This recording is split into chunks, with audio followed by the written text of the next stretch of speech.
And we're on. Hey guys, thanks for tuning into this live stream of Bits and Tokens. My name's Annalise, and on set we have some special guests for you guys today. I do have two special guests for you guys just tuning in with us.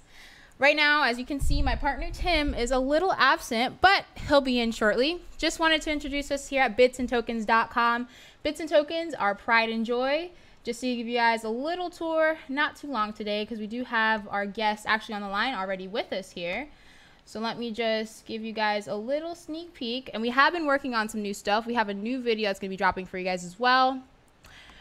Boom, there it is. Bits and Tokens, adoption starts here. Bitsandtokens.com is our pride and joy. This is what we do here at Bits and Tokens. We are your one-stop shop for crypto and adoption. We have here your My Account page, support page. We're always here to help you guys with whatever crypto questions you have, with whatever needs, oh, got tongue-tied there. Sorry, guys. With whatever crypto questions you may have or crypto concerns that you need help with, really.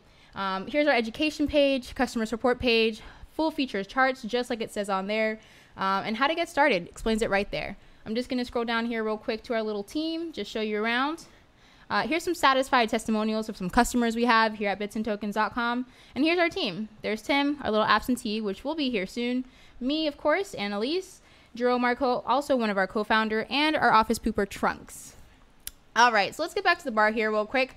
And I want to introduce you guys to our first guest. His name is Jason. And he is from Komodo. And he is a head of business development over at the company. And we have a few questions for him today.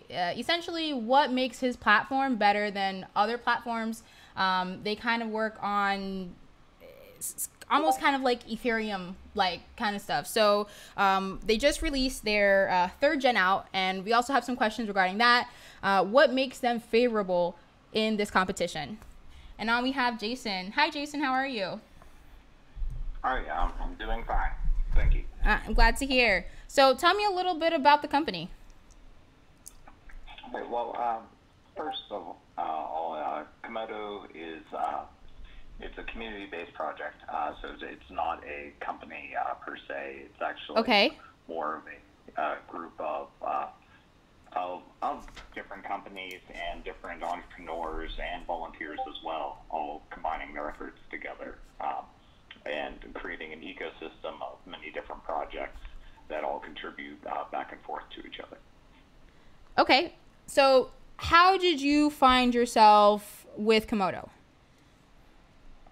Okay, so back in 2014, 2015, say it was 2015, I originally stumbled across a project called NXT, and there was a developer there, JL777, who is the Komodo lead developer now, but he was working on some great technology known as the multi-gateway, which is a proxy token decentralized exchange.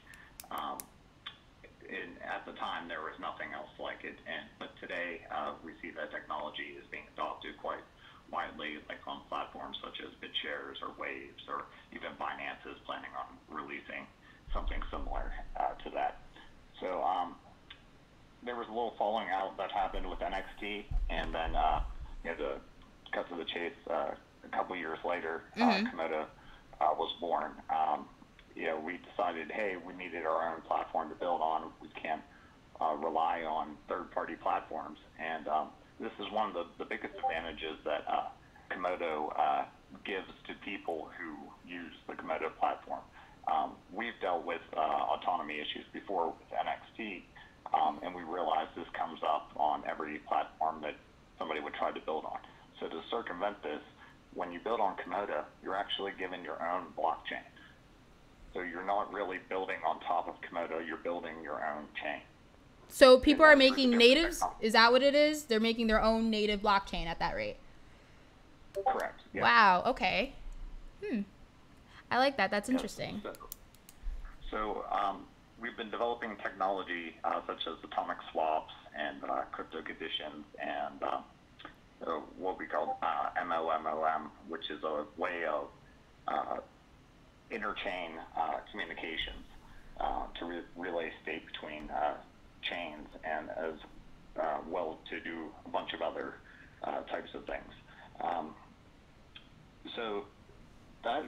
be the main differentiator between Komodo and other platforms. There's a few projects that are attempting to do a similar multi-chain architecture. However, there is certain issues that come up, as we have found out with multi-chain, is that you have to have a way of securing all these blockchains. So to that end, we developed a consensus mechanism called delayed proof of work, which allows these smaller hash rate chains to piggyback onto Komodo, which consequently piggybacks onto Bitcoin itself. So we leverage Bitcoin's hash rate to protect small hash rate chains. And this allows this whole multi-chain ecosystem to be secure as well as interoperable. Okay, so you guys really do differentiate from others, because usually other platforms that you can develop on it's on their blockchain. It's not making their own native. So I do find that very interesting. So what is this announcement that you guys came out with recently for the 3rd gen? With our partnership with Amazon Web Services, we are launching a blockchain generator, a commercial blockchain generator, which you will be able to spawn up a blockchain within, or at least get the process started within 60 seconds. Within about an hour, the entire chain is completely built and you're ready to go off to the races. Additionally, with the 3rd generation of blockchain, where to give some clarity for the listeners, 1st generation blockchains like Bitcoin, Litecoin, where the coin functionality itself, the UTXO structure, basic scripting, that's what defines 1st generation. The 2nd generation was platforms like Ethereum or NXT, where you would build on top of the platform. But that runs into issues like we saw with CryptoKitties on Ethereum, as well as other platforms that have had scalability issues. The 3rd generation separates it out even further in that instead of building on top of a platform, you build on your own blockchain. But additionally, you're able to use logic, your own custom consensus logic. Okay, so you're able to mold the rules of the blockchain itself to process like a program that's built into your blockchain's daemon. So how this differentiates everything is that you're able to pull existing programs, that are out in a centralized form in the world and put them on blockchain rather easily. We've demonstrated this with a proof of concept, a very simple game called Rogue, which was very popular in the 1980s and ended up developing a whole genre of games that were based off of it. But this same process could be done with many different kinds of programs. So instead of having to try to make everything work on one chain, everyone work nicely together, and the rules of the system being typically competitive could price certain people building out. We give them everything, like a full package, a developer full package to build off of, with their own custom logic modules, the Bitcoin level security, and full interoperable architecture. So tell me about your wallets. I'm actually on the site right now. I'm looking at it, and that kind of caught my attention because it says it's a multi-coin wallet. That it does make it easy to get the Komodo coin. So tell me a little bit about that. Okay, so our multi-coin wallet, Agama, it is one of the only open source multi-coin wallets out there. It is capable of holding over 200 different kinds of coins. Wow, impressive. There's a lot. Yes, it's kind of nice because you never know what you might come across in trading or what project you might want to hold, and trying to find a wallet can be a little bit of a pain in the butt sometimes. Right. For coins. Additionally, Argama can be run in native or in light mode. So light mode, you don't need to download the blockchain. Native, it's just like a normal client that you find on pretty much any coin. There's additional features such as importing ledger into your ledger seed into the wallet itself, as well as encrypting an encryption function, and just general ease of use.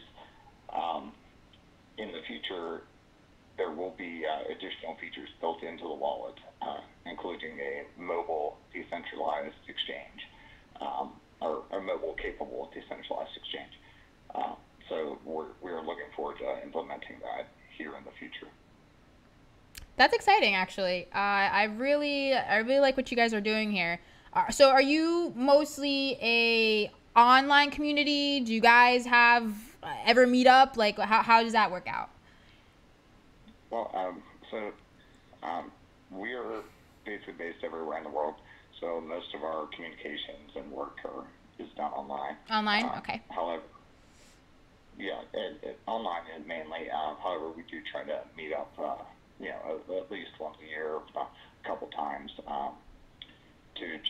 there's sometimes it's just easier to get a bunch of work done when everyone's together, rather than trying to coordinate people across different time zones and stuff like that. So we do try to meet up, and when we need to hammer down some work. But but by and large, we are an online community. Yeah, it seems to be working out for you guys, because it looks like you've come a long way since the beginning. I'm kind of just going here through the website and seeing, what Komodo is all about, and what you guys kind of uphold, because honestly, this was kind of just thrown on me last minute. They're like, hey, look into these people. I was like, all right, let me see. And honestly, I'm looking through it. You have a lot to offer. In terms of competition, you definitely bring something to the table, because I feel like that's a huge issue with a lot of these tech startups. They're going into the market and they're not having a sufficient level of product out there already. A lot of ICOs, they start up and they fall off because they either don't have anything, and it's empty promises sometimes. And with Komodo, I'm seeing here, you guys just are making your own leadway. So it's very interesting to see that. Definitely something that's super different, very unique in your own way. And I like that. I feel like this is something that a lot of developers need, really. Cause you have your Ethereum, now Tron's out, EOS is, jumping in there. But Komodo, I hadn't heard of you guys, but now that I'm physically, looking into it, it's actually something that's much needed, really, in the community. Yes, and there's a lot of advantages for developers too that extend well beyond the capabilities of competitors like Ethereum or Tron or EOS. So with those platforms, you're limited to coding basically as smart contracts into the platform itself. Okay, so we've seen that could present some problems sometimes, such as there was a multi-signature bug with the parity wallet about a year ago, where some $170 million in funds just got locked up. It can't be released unless a hard fork happens. So there's those types of issues that will spring up on those types of platforms, because they don't have the autonomy. Like, developers building on those platforms do not have the autonomy to be able to do a rollback. If there is a critical bug that was found later on, they're sort of at the will of the main chain developers, and that's not a good way to run a business, because one day everything might be going well, and then somebody might decide, oh, we're going to hard fork and change the fee structure or change how something works, and then all of a sudden you're out of business. And that's that type of liability on those on third-party chains is something that Komodo recognizes and helps developers to avoid. Yeah, I see what what you're saying there. And we had a developer here online not too long ago, and he was because of that issue, that specific issue of that you just mentioned. He was actually making his own platform, and I think he was doing it through proof of hands, if I'm not mistaken. That was his thing. And I know you guys said you do another one, but you know, when it comes to picking one of those, what makes your proof better over others? Our consensus mechanism? Yes. And Komodo itself uses proof of work, right, and uses a notarization over top. So proof of work right now has been the most tested out of all the security mechanisms. As we have just seen recently with EOS, that when there are some flaws in your consensus layer, like they had the Byzantine fault issue, that bad things can happen. So I believe it was like $7 million got moved out of blacklisted addresses and spread all around. So there's, with the proof of work consensus mechanism, it's been heavily tested. It's been in use by Bitcoin, obviously, for going on 10 years now. There have been studies of attacks on its infrastructure and ways to prevent that, where with other consensus mechanisms, there really hasn't been much done. Even with proof of stake, there are some known attack vectors that really aren't talked about, and that could be a great liability in the future. Because a lot of blockchains are, they're a bit reputation based, and if a major hack happens that threatens your reputation, say because somebody stole money from an exchange using a double spend, and then that really threatens your credibility as a blockchain. Now, no blockchain's impervious to hacks, but using a defined mechanism to secure chain is always preferable than to taking a risk of using the flavor of the week proof of protocol. There's proof of proof of stake, proof of work, proof of delayed proof of work, delegated proof of work, delegated proof of stake. I mean, like, people don't realize that you start changing the way things are done, then you enter a whole bunch of new problems get entered into the equation, and those have to really be solved to make a production worthy system. So that's why we run with proof of work. Sorry, it's a little long-winded.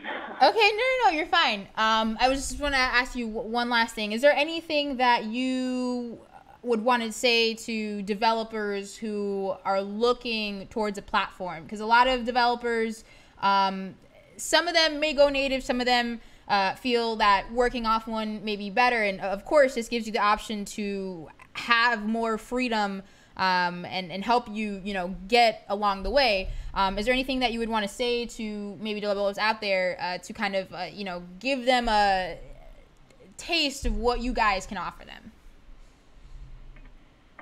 Yes. So to any developers, listening now, I will say that you will get more blockchain development done in 1 month on Komodo than you will in a year moving off of Ethereum or any other platform. Wow. Okay. Yeah, I mean, it's a pretty bold claim, but it's the way we build things as in a very modular architecture. It's a lot easier to slap in specific modules into your custom blockchain than it is to code from scratch.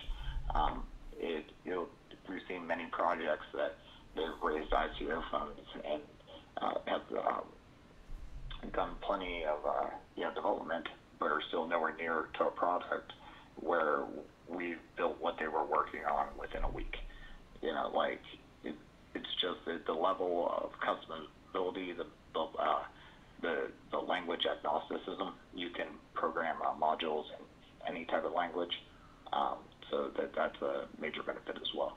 If there's any developers listening, please take a look at Komodo, and our community is always willing to help you out, and our developers are the most successful in all of crypto. Well, I surely hope to. You guys have a very unique product here. So if you guys are watching, if you are a developer and you're interested in, you know, starting your own project, Komodo looks very promising. You can visit them on komodoplatform.com. They have a full team on there. They have a support page, and they even have a cool little button in the corner that says create your own blockchain. You have the opportunity of making your own native rather than working off, you know, someone else's platform like Ethereum or Tron. So if you're interested, you know, feel free. Thank you so much, Jason, for joining us. I really do appreciate it. Oh, no problem. Thank you for having me. Thank you. Have a wonderful rest of your night. You too. Bye. Bye-bye. All right, guys. So, sold. Well, I hope you are. It sounds really cool. Oh, look, there's me. So, let me just head back over to the bar here. I'm not too sure what's going on with the lighting. I kind of, I did my best. It was fine, but it doesn't look great. So, let me see here now. What we got in store. So, I don't know about you guys, but it was super unique what he just talked about. Very interesting to hear. I don't think I've ever heard of somebody who allows you to build your own native blockchain without you building your own native blockchain by yourself. Like that was kind of unique in my opinion. I feel like I've heard of it like maybe once, but I've never come across this company. And the way they make it seem is so seamless.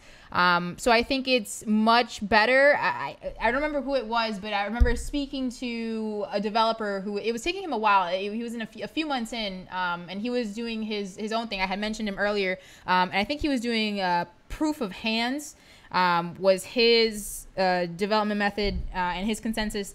But what they're doing here on Komodo is by far, it's super interesting, super fascinating.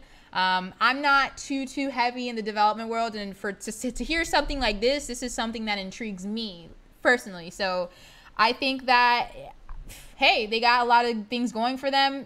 They are kind of international. They don't have everybody in the same place. They are a little far from each other. But at the end of the day, I feel like they have a lot of potential and a lot of growth, of course, moving forward. I do believe that as they continue, they will accelerate and they will get bigger because they seem to be growing and have a solid community behind them. And that's super interesting. And if you're a developer, definitely check them out, see what that's all about. Like I said, right here on their site, let me just switch back over to that real quick. Right there, create your own blockchain. Like it's right up in the corner. Really cool. And they seem to just have a lot of things going on for them. If you guys want to join them on Discord, they have a little Discord going on. It looks like that's one of their main methods of communication here. Let me get back over here. Okay, yeah, and they also have starter kits that you can get, blockchain starter kits, DYI starter kits, few security services. Here's your white paper, mastering Bitcoin, things like that. And it looks like they also have a cute little newsletter here. It's called 5 Bullet Fridays. I was looking at that earlier. That just basically tells you a summary of the most important things from the previous week in little bulletins. So it looks like they are pretty up to date, because if they're giving you something weekly that will give you an update of what's happened, it looks like they're kind of on top of their things, which I like seeing with companies. A lot of companies are not on top of their things, which honestly disappoints me. But seeing them being so concise, that's a great sign. A company that's always concise and always consistent with their product and always has, you know, something in store is super awesome. So we do have another guest that will be coming with us shortly. They're coming on at 10 o'clock. So what is it now? 9:54. So about 5 minutes or so. His name, actually, I don't know his name. I just know his little @ here. Let me go on Discord. But essentially, he has a... What was it called? Let me look at my notes here. Oh, he has the archivist. Okay, so this is the archivist guy. So he basically has a archivist running on XYO mining rigs, I believe it was. So essentially, he's an XYO fan, as many of you guys on the stream are. And what he does is that he, in addition to giving you kind of tips and tricks on what to do with the mining rig, he also has his own archivist where you can point your rig at. I think that's how it works. And you can do something with it. I'm not completely sure, but we will definitely find out what it does, because that is my question. Because when I heard of it, I was just like, what? Because as we know, XYO, with their current rig, it's like 50-50. It's still in the production phases. The most advanced thing that XYO right now has to offer is definitely their coin app, where you can, go out with your Sentinels and you can mine geographically. So that is their main key point right now. But what this guy has to offer on his platform that helps you with the rig is interesting. I don't know exactly what it does. Tim knows about it. He slightly mentioned it to me. So this is going to be a learning experience for both of us pretty much. And we're going to see what he has to offer. Yes, Michael, archivist, and yes, that guy. So you know who he is. So we're going to talk to him shortly. I just have to kind of reach out to him on Discord here. He'll be on in 4 minutes. Let me just get that up. And really quick, just wanted to slightly review some news with you guys. So S10 out, has a cold storage, super cool. That is cool. The phone, I think it was like almost 1,000, I believe. They had like different memory gig things. I'm not super huge on Samsung, but if you do happen to like the S10, feel free. It is a method of having a cold storage wallet with private keys equipped right there on your phone. I do think that is interesting. If I'm not mistaken, Michael's actually going to be chatting with us via Hangouts. He'll be with us live, like he'll be on the screen. So if you guys have any questions, feel free to ask. He will be answering questions. We're going to be getting some tips and tricks from him as well. So that is a thing. All right, so let me see where this guy's at. Just give me a quick second, guys. I also have a video coming out. I mentioned it at the beginning of the stream. Just for people who I've noticed, even here on our live stream here, we have some people who are kind of 50-50 with crypto. We did a 101 video. We're going to be also do a 102, 103, so on and so forth, and teach you guys some accelerated tricks and tips when it comes to trading, reading charts, things like that. That will also be dropping soon. XYO interview, finally got it. We had a little mix up with the team. They weren't able to get us all the videos / audio in at one point in time, but we got it. That's coming out for you guys. That's also dropping soon. So lots of content on the way. Okay, so it looks like Mr. Michael here is ready to go. Finally, yes, finally. So it looks like Mr. Michael here is ready to go. Let me just get him here locked and loaded. Do you have our @ name? Let me see here. You have our info. I'm 1,000% not sure what's been talked. I don't even know if he has like our call-in number. Like, how soon for the interview? So the interview will be out, I want to say latest Friday. I have about 17 videos to go through, because what they did is they shot from 4 different cameras. So there's a bunch of different angles. Audio is all the same, of course. They got, mic'd, but I don't know. I want to make it special. It's about a 40-minute interview, all in all. So it's going to be a pretty hefty interview. You're going to get a lot of information out of it. So I'm super excited for that. And that is coming soon. Okay, so let me give this guy... Okay, so which account is this? bitsandtokens@gmail. Okay. bitsandtokens@gmail.com. Boom. Okay, so we got a minute till this interview. He's setting up. He'll be here soon. You're excited? I'm happy you're excited. I'm excited too. I gotta put it all together Tim, of course, goes, has fun, does the interview. Hey, Elise, go edit this. And I get to do all the work. Isn't that great? So excited. What did Max say here? Talk about the company Coinbase bot and why everyone's getting rid of their accounts. Well, we're going to get into the news in like, I want to say 25 minutes. There's a lot of people who are dumping their Coinbase accounts. So we will get into that. That is super important. I will be talking about that because that is huge.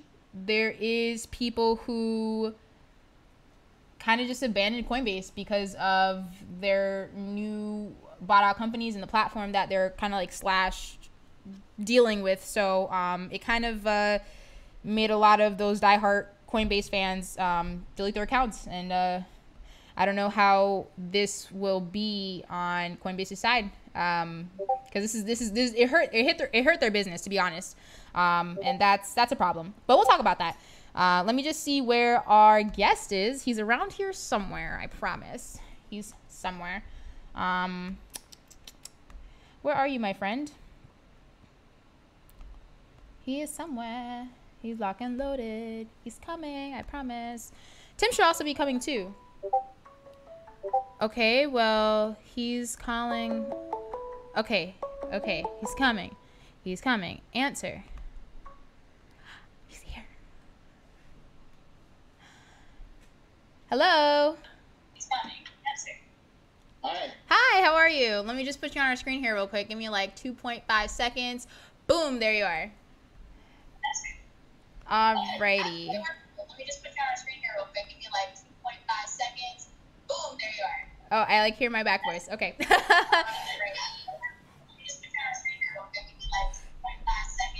You might want to turn down the other audio. I was like, wait a second. We're going to hear all that echo. There we go. All right. How are you? Good. How are you doing? I'm great. Thank you for asking. So, introduce yourself. My name is Michael McCrory. My handle on YouTube's ArchAnglo. I've been a XYO enthusiast for about a year, maybe 2 years. I saw Tim's live stream when I was making my own XYO bridge videos. So that's kind of how I got introduced to him, and I've been doing my homework on XYO ever since, and I got a little bit of info for you guys. Okay, well, hit me, honestly. I'm ready.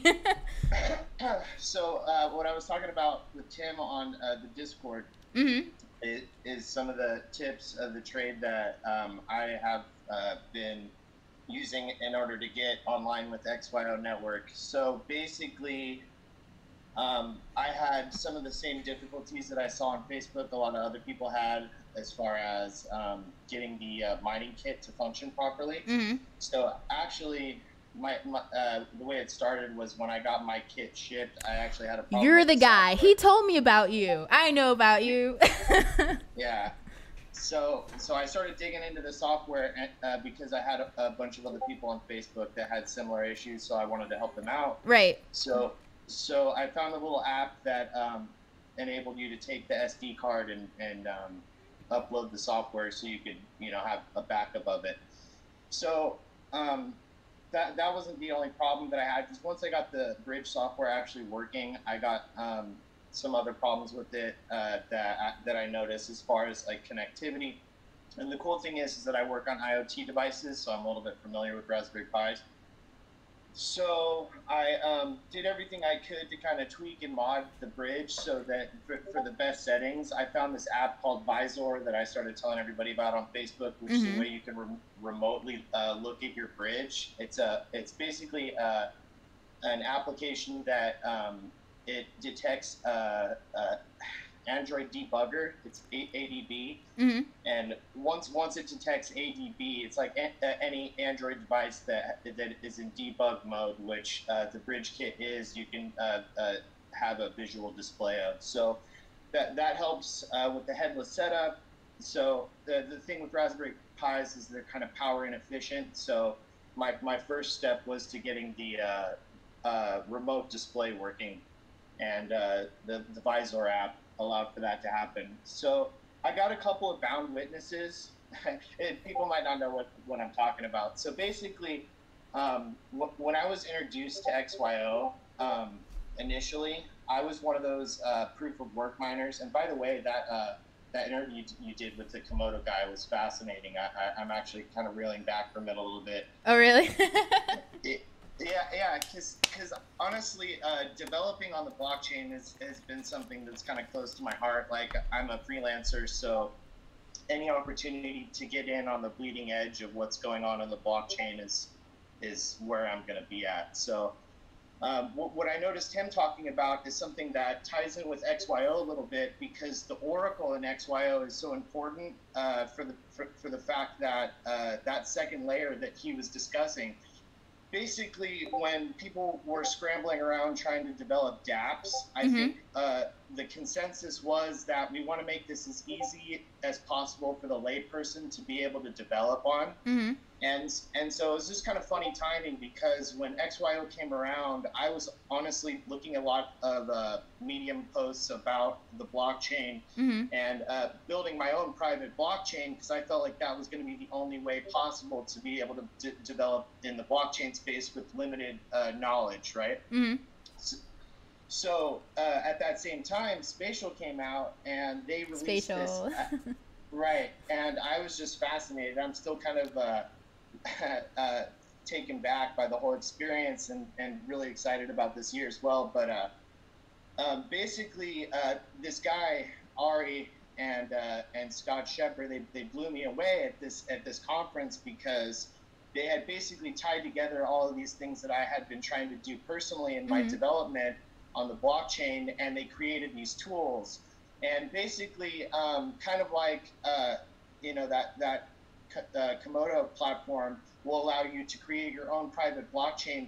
What the Oracle has done is made it easier for you to create dApps on the ERC20 second layer. So basically, it's just a streamlined situation. Like, he talked about the problem with contracts, like how do you know what contracts are being signed, and there's all these security vulnerabilities.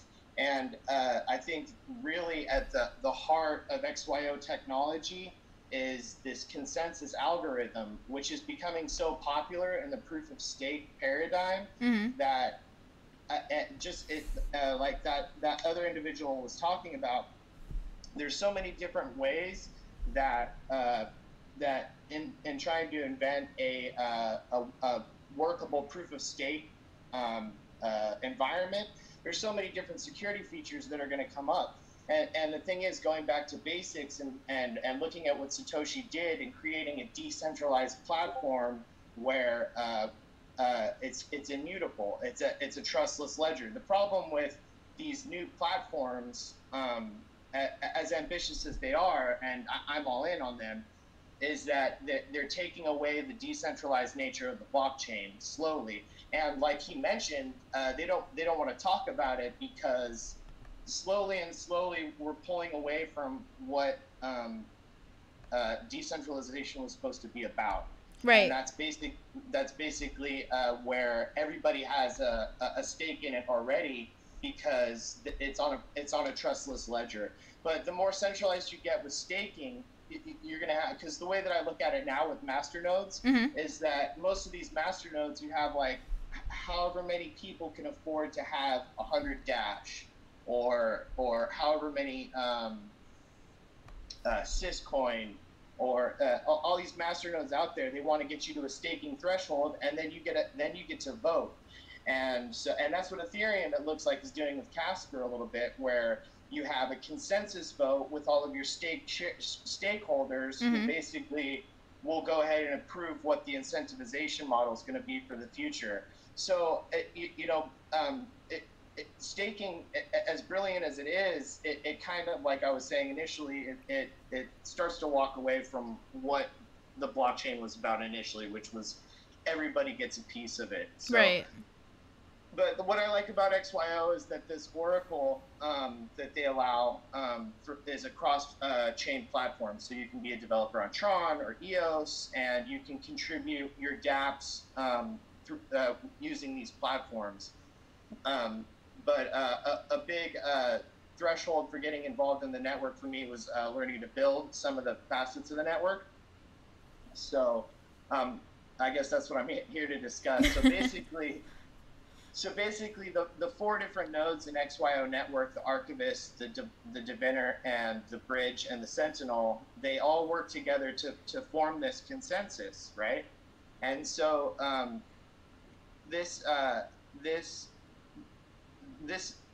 we discussed earlier with proof of stakes. So validating consensus becomes so important as far as building a network, because you want to have something that is able to validate itself. So, like that other individual was discussing, it's one thing to be an ERC 20 token maker or an ICO who's out there promising a lot of goods, like you discussed earlier. But you have to have some meat and potatoes, and the meat and potatoes behind the XYO network is the consensus algorithm that gets communicated between these 4 different nodes. And so the first one that I started investigating was the archivist, because I feel like in a proof of stake environment, if you were to compare that to XYO, the archivist would probably act as the master node. And they have a website. It was previously known as Gamma. Gamma, okay. When you would visit the Gamma website, you would be able to see in live time your mining kit. So every bound witness that would happen on your mining kit, you could go onto this website, you could look it up, and you could actually see yourself interacting with the network in live time. So that was one cool way for a layperson who's not necessarily a developer to experience the blockchain. So that's really what I feel like the XYO network has been doing, is making the blockchain more palatable to people. And it's a really difficult thing to do, considering all the people that are in the space trying to do the same thing. So I feel like the partnerships that they're developing have been instrumental for developers like myself to kind of pique their interest to see what's going on the network. So I'm encouraged to see how that continues. Particularly their Microsoft partnership that I just looked up on the Telegram, and they have another. I think it's an IoT company that they made a partnership with that I'm interested in. So anyway, back to the archivist. I installed one on Docker just the other day, and I've been getting bound witnesses off of that. So for those people who already have the app installed, they're kind of familiar with it. So we can't see. I'm trying. Oh, okay, there it is. Okay. So, oh wow. Okay, cool. Wow, that looks completely different from my Raspberry. I'll tell you that. Well, actually, this is my Droid device. So what I found is that a lot of people got disillusioned, thinking that when they purchased these mining kits, that the Sentinels and the bridge would operate together seamlessly, and they'd be able to start getting bound witnesses on their devices. However, the Sentinels required a few beta and development upgrades to the firmware before they were fully ready to start interacting with the network. So what XYO did is that they allowed you to download this app on your Android device. It's not out on the iOS yet, so there's a lot of people who bought these mining kits who own iOS devices like an Apple tablet or an Apple phone, and they don't have any Android devices available. Right. And so they've been having some difficulty getting bound witness on their bridge because basically it's not catching anything. So they're working on the network furiously. So it's not just, there's so many different problems with these bridge kits initially, but we've all made an investment in this company to be developers, I feel like, and so some people might not understand that completely yet. It's kind of like when you sign up for a beta video game. You know what I mean? Yeah. You're testing out all the glitches, and you're part of the experience, and the cool thing that I've noticed about the XYO network is that they are very community oriented. So I feel like any time that I spend talking about XYO, like I'll be in my Uber and just telling them, oh, you gotta, look at that,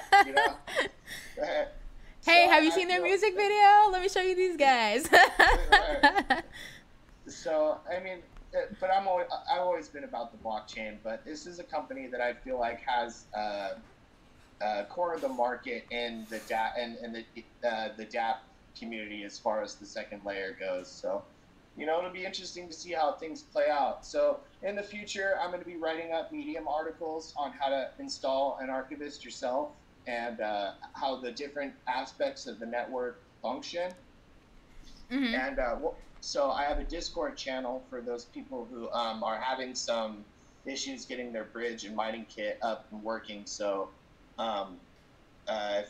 anybody in the XYO community is welcome to join me down the rabbit hole and figure out how this whole thing works. But honestly, the whole experience has been really cool. I've got a lot of people that some technical, some not, but everybody's really passionate about the blockchain. So I think that's one of the better attributes of the XYO network as compared to other companies. As well as them having their own shares and having an actual company that stands behind them, I think that's a good foundation to have. It is. I Anybody agree. working in the blockchain space. I agree with that. So real quick, looking at the comments here, I got one of our viewers saying that they think proof of stake is still the future. What's your intake on that? Well, absolutely. It's just a divergent path for everybody who's in development. And the thing is that the market is so open that there's people that are furiously working in different corners of the blockchain space, and they're developing different things. And so, you'll have one camp that is talking furiously about the future of proof of stake. And you got to understand the nature of proof of stake is that you have stake in it. You're putting your money where your mouth is. So I feel like that there's a certain type of crypto politics that's evolving out of all this, mm-hmm. because there's okay. So for me personally, I was buying USB miner sticks in 2015. You know what I mean? So the money that I've spent in the blockchain space is ridiculous. Like I might as well just be throwing money into the trash can. Oh God. So, but that's because I'm in love with the hardware. I'm in love with how the whole proof of work system operates. And from that last interview that you had, I could tell that individual was really passionate about proof of work also, and keeping the autonomy of a private blockchain. So, and I really do understand that. Like, you want to have something that you created on your own. You don't want to have something that's manipulated by markets. You don't want to have something that's manipulated by other developers, hackers, enthusiasts. Just so many people have their fingers in it that it kind of loses its appeal for a certain type of developer. Right. And I talked to Tim a little bit about it on Discord last night. As far as I go, like my passion and ambition is to be able to educate, like what you guys do, to people who might not necessarily be all in on development or all in on investment, but if they heard a little bit of both, they would be more inclined to invest into the block space. So I feel like my field of dreams kind of method to the blockchain space, or catching bees with honey. You need to attract a group of diverse people, mm-hmm. kind of like the way that they built Rome. Where because I am a big advocate of open source technology, mm-hmm. and the blockchain is absolutely an open source platform for development. But once you start introducing these centralized aspects of development, like staking, then you start to close. Then not everybody can be involved. It's not a full democracy. It's more like a republic. So that's when I come back to like this whole dimension of politics that's being introduced into the blockchain space, mm-hmm. because that's what happens when banks and these geopolitical interests and all these other big money makers, movers and shakers get involved. They want to have insurances on their investment, and I understand that. It's a big world and everybody wants to get involved. There's room for Walmart in the blockchain space. What I feel like people like me are afraid of is that might take over the initial idea. But the thing is, there's so many developers that are out there that could never happen. Like this guy, he's been working furiously on his own private blockchain, source code, right? And being able to distribute it to mass amounts of people on YouTube.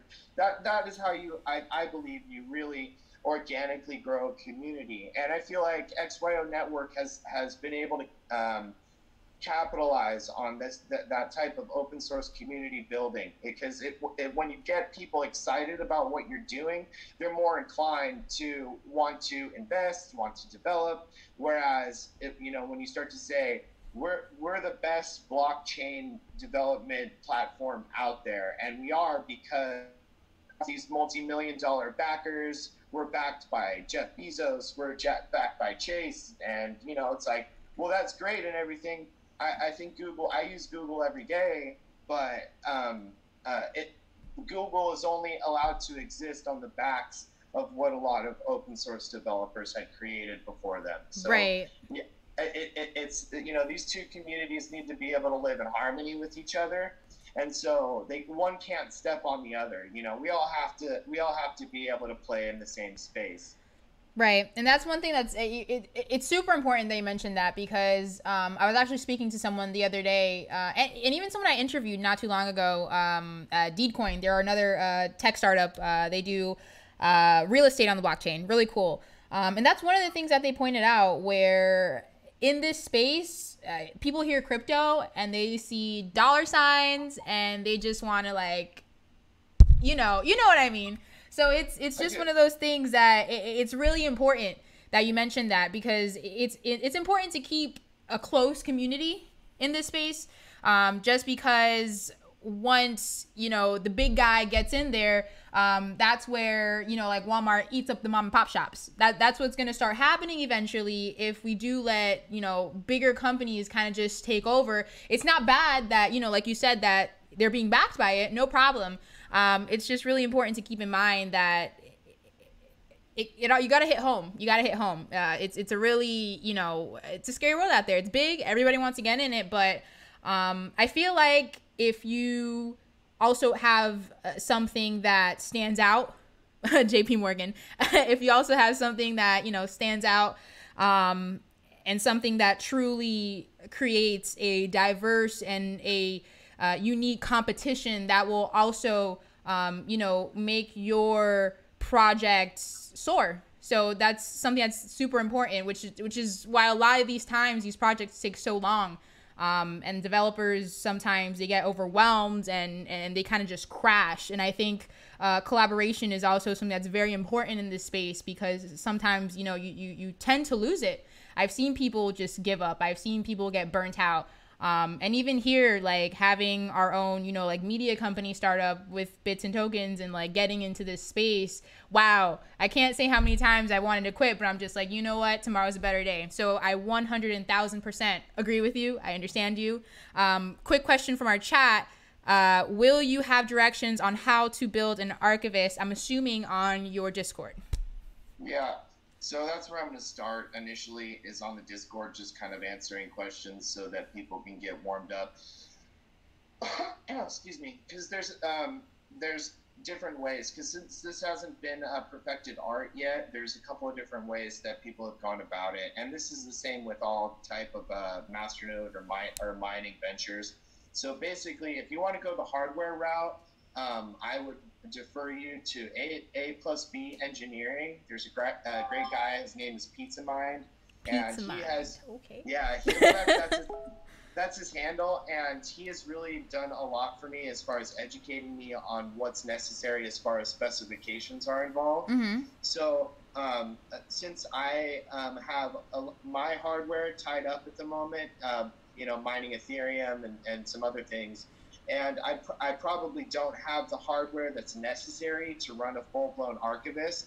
So the price tag can vary basically, and I believe what the model here is for longevity. So when I first, because I came to spatial like really hungry for mining knowledge, so I understand all those people who are out there for archivist information, because that's what I was all about too. Right. So when I first went there, I felt like I was going to be learning how to mine coin in a proof of work type method, or be taught how to install some type of a master node.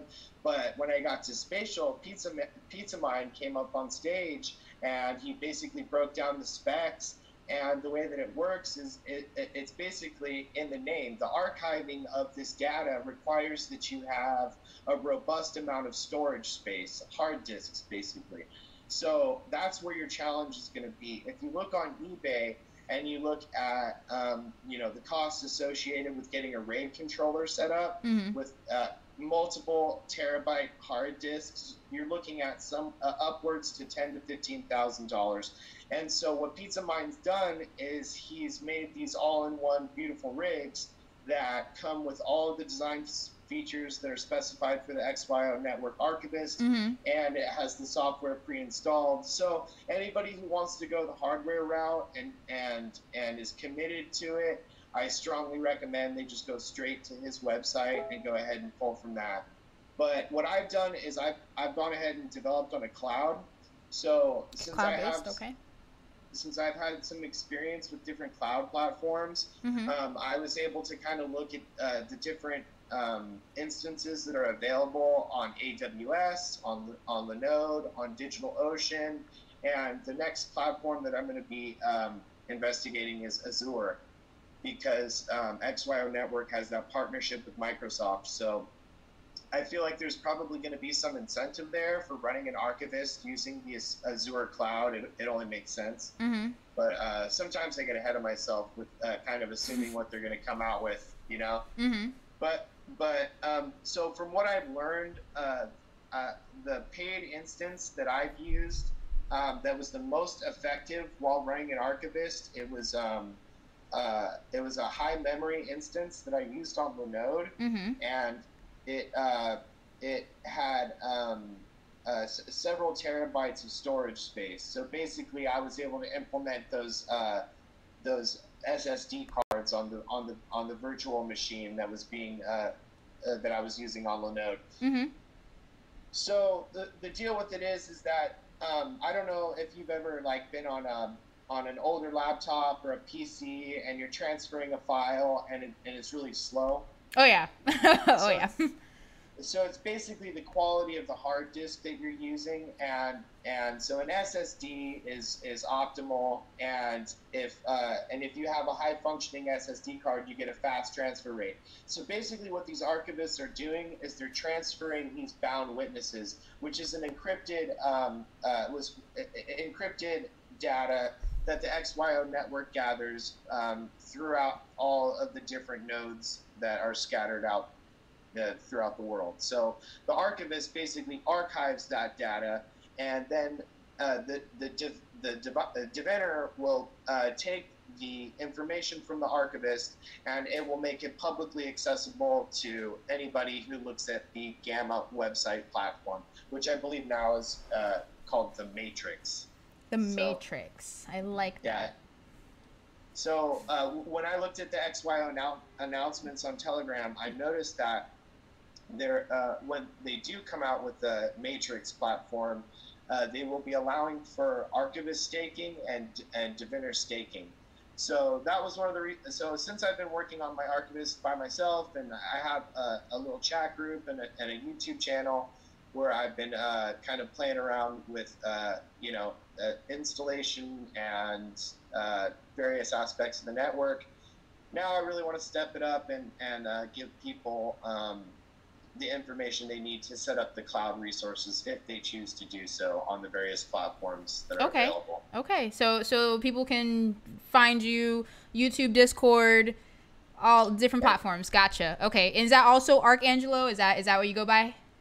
Yeah, that'll be everywhere on the handles, and I'm working on a website that'll not just promote XYO, but various other masternode staking, and I'm also working on a Tron node. Okay. And Oh, really? a Wow. Node. Okay. Yeah. So you're working on Tron node, not EOS? EOS, I'm actually not too familiar with. I wanted to develop dApps on EOS, but then XYO came along, Right. and I started getting into deploy. So okay, makes sense.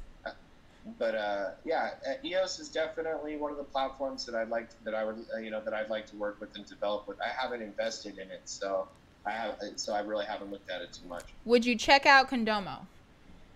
Yeah, absolutely. I mean, anything that's going to promote private blockchain, because I feel like autonomy on the development space is something that a lot of people are still really interested in. Mm-hmm. For example, I don't think Monero is going anywhere, and there's a lot of,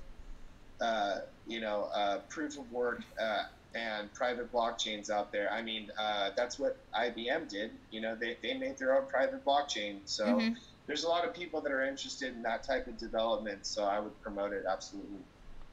Well, I mean, like you guys heard here with Mr. Archangelo, you guys can find him on Discord. You can find him on YouTube, and your YouTube channel is Archangelo. Do you have a special name for it? It's actually Mount Athos is my YouTube channel. Mount Athos? Okay, so you go by your out name in the chat. I saw you. Is there anything you want to say to, I don't know, maybe frustrated people that are going through the archivist, or anything you'd recommend for them to do? Yeah, so I first invested in May in 2017, I believe. With it. Yeah, so I've been on a long road trying to do my homework on GitHub, on the XYO network. GitHub, so much fun. and Docker is also it's a relatively new, for a lot of people aren't too familiar with it, so I understand some frustrations getting started with Docker, because it's a lot of dependencies and a lot of things I could drone on about for hours, but honestly, I think if you believe in the XYO network, then soon you will see how valuable having, if not your own archivist, somebody that you know in the community who has one, so that you can increase the bound witnesses on your mining kit. And so I think the big mystery here for everybody is that they don't know what these bound witnesses are going to pay out, and if they will. I mean, the Coin app came out, and it's exciting. So from what I understand, the Coin app was, divvied up from some of the expenses from the purchases from the mining kit. So they purchase some tokens and they distribute them back out to the network and gets people familiar with the platform. But honestly, from what I understand, it's Spatial. Scott Shepard is very, passionate about his founding token holders, his shareholders, and the people who bought this hardware. He sees them as entrepreneurs. He sees them as individuals who are going to help him develop the network that he aspires to create. So my advice to people is that will pay off inevitably. So no matter what level that you're at, technical, non-technical, if you're familiar with Docker, Linux, or you have no idea about the blockchain at all, I think that it's a good investment for anybody to get started on the blockchain. Well, I'm just going to check to our chat real quick, see if we have any last-minute questions, because you definitely answered all of mine. And I'm actually really... I'll probably check that out, because we definitely... When we got the Raspberry the first time, we were trying to figure it out. Needless to say, didn't really figure it out. So now that I know you have this, because Tim told me about you, but he didn't tell me, all about the product. And now that you're telling me about it, I'm just like, wow, we should really do something. Because even the display, like, it was all funky and it was like weird. But I definitely appreciate that you're doing this. Like, this is huge, and like people like you in this community is what makes this community go forward. People just kind of like expect things to kind of just, you know, fall on their lap sometimes, or you either have to figure out yourself, like an IKEA handbook. So you know, to have people who actually care and are willing to, you know, lend you a hand in this community, fantastic. I love that. Let me see here. They say thanks. Thank you. Lots of thank you. So what you're saying is it would be worth 10K for the hardware. Yeah, I really believe so. If you are going to make an investment into the blockchain, the thing about the archivist that you can buy it from the website is that it's multifaceted. So you can use those liquid cooled graphics cards to mine whatever algorithm you want all day. And the thing with archiving, like I was alluding to earlier, is about the disk space. So it's a dual function. You could be mining coin and you can be archiving for the XYO network, making passive income in multiple different ways on one device. So I feel like if you're going to make an investment into mining, especially in this new world of proof of stake, where I feel like that is going to dry up, because honestly, the way that Vitalik looks at it is that it's a lost cause, and a huge portion of the blockchain space is on Ethereum, and they are all developing there. So if he walks away from proof of work, there's just you'll see that there's not going to be a lot of incentive for it anymore. So I feel like those individuals who are like me, who feel like mining cryptocurrency is a good way to make passive income, then you understand that you're taking a risk no matter what.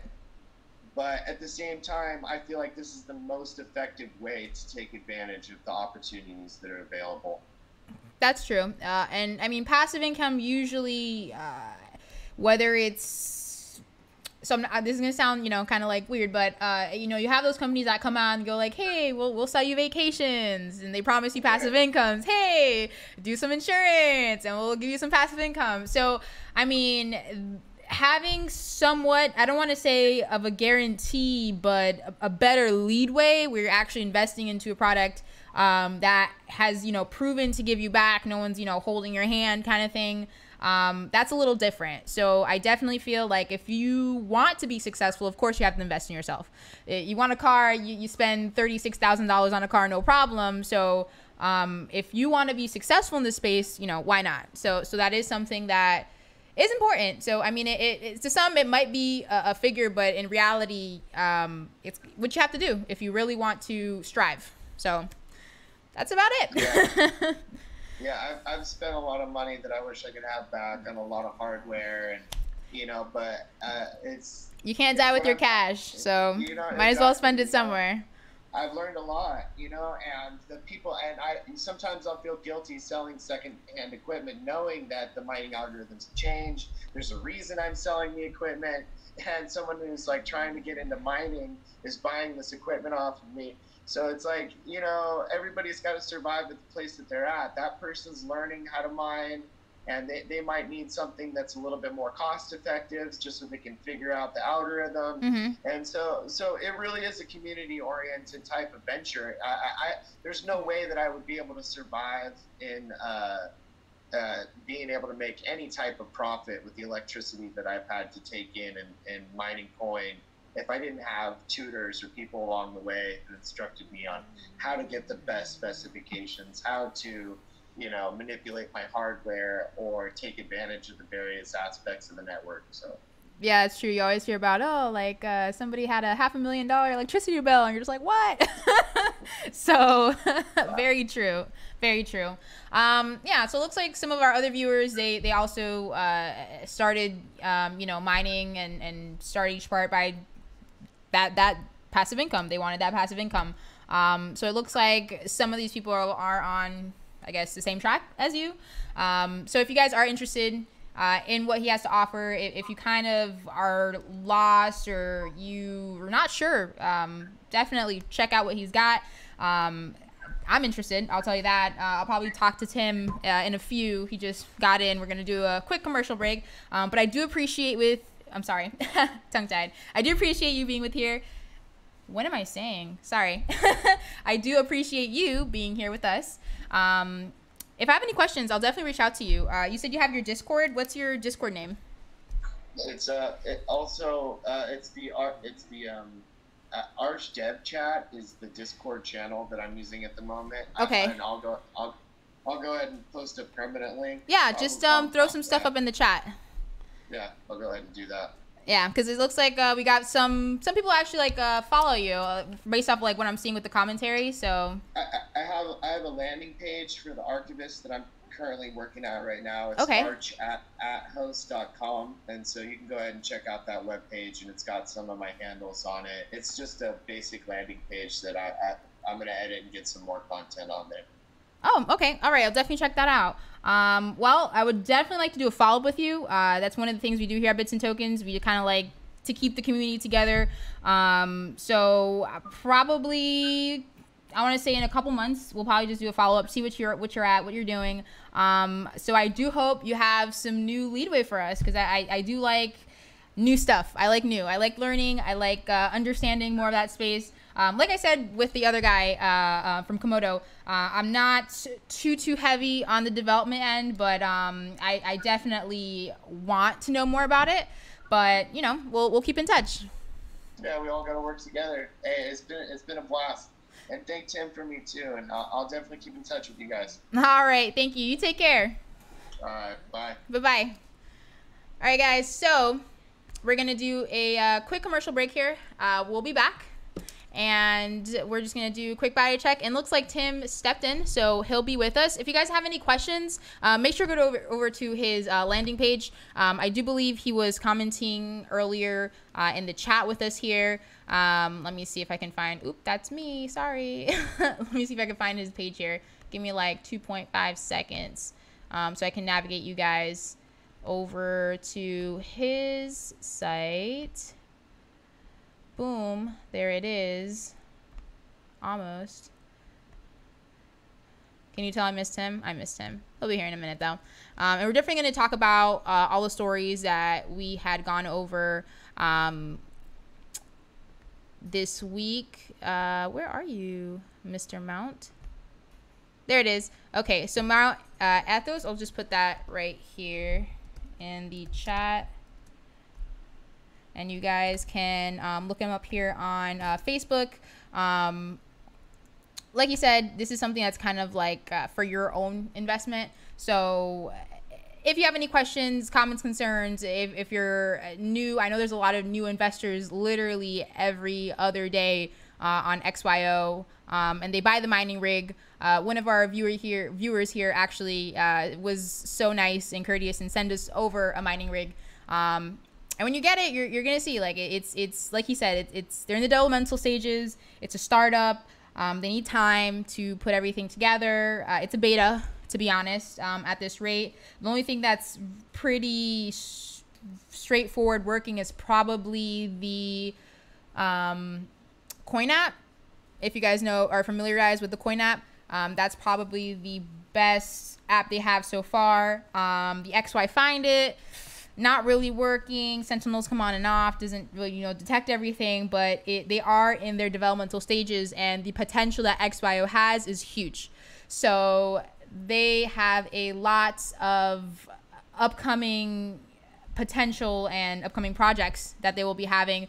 Just like they had Spatial, they'll probably have other events for all their developers and investors to come together and really understand what they're doing over out of XYO. So a lot of good stuff in store for you guys. So we're going to go here, do a quick commercial break. When we come back, we're going to talk about the news, and we'll have our wonderful co-host Tim here. He's had a little bit of bad days, so we're going to cheer him on when he gets back. Stay tuned in. We will be right back. Commercial in 5, 4, 3, 2, 1.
All right. Hey guys, We're we're back. back.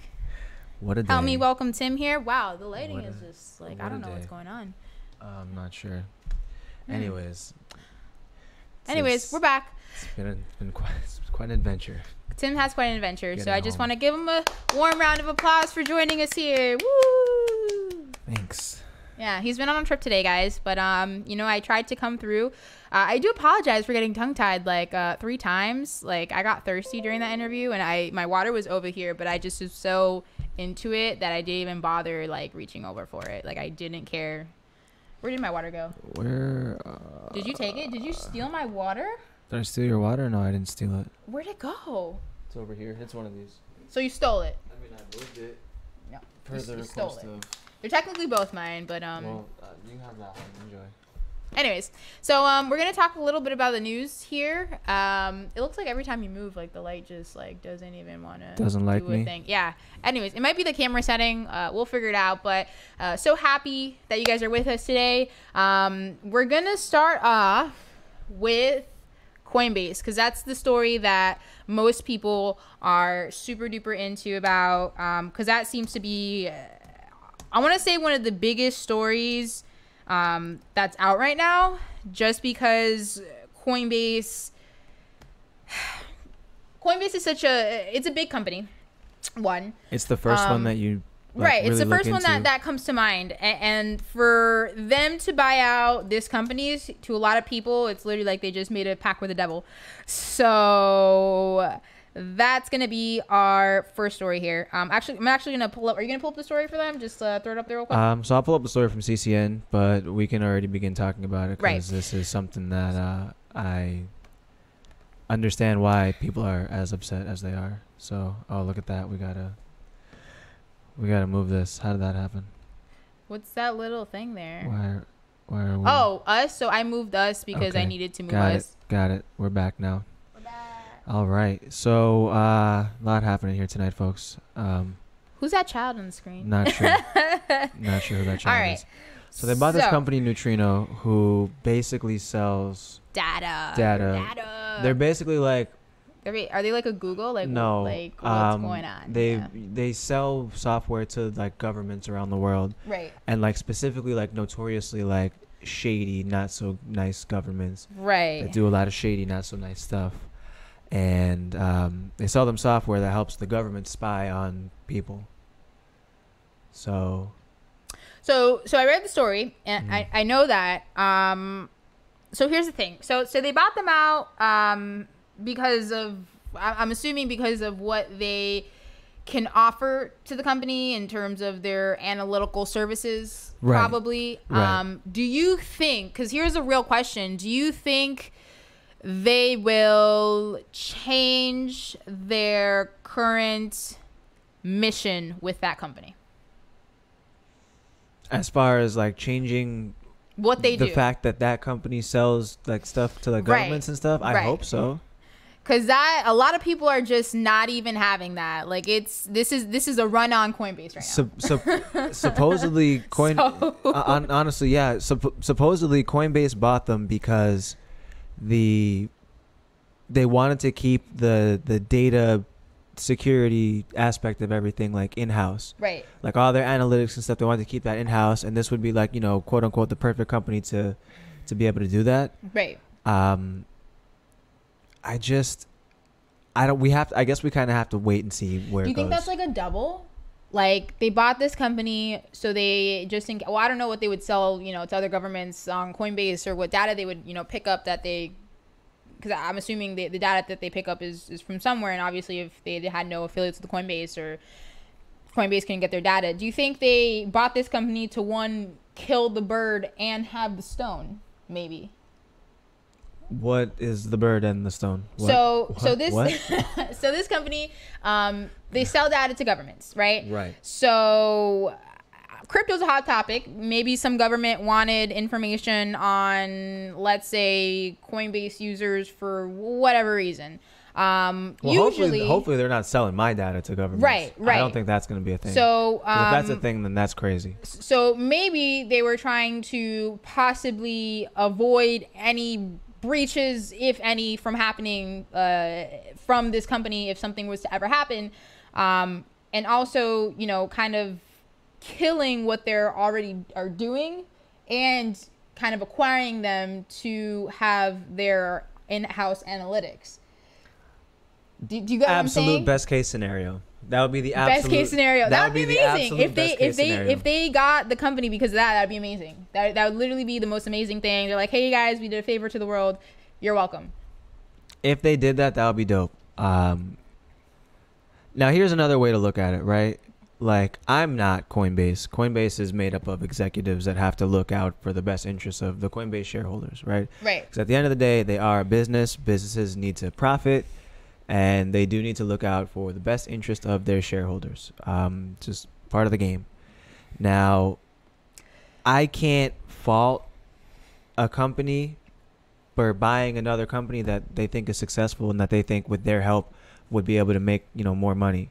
Okay. It looks really bad for Coinbase, you know what I mean, for having bought this company. But at the same time, I'm not them. So I can't tell them how to get their money. Right. You know?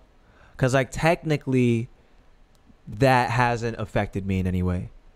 You know, that company has been used in, you know, numerous countries to do numerous nefarious things, but hasn't affected me personally. So I'm slightly disconnected from the reality of the fact. Right. But at the same time, still feeling for the people that are involved. You know what I mean? That have fallen victim to this type of nefariousness. But, you know, like I said, at the same time, you can't specifically fault Coinbase for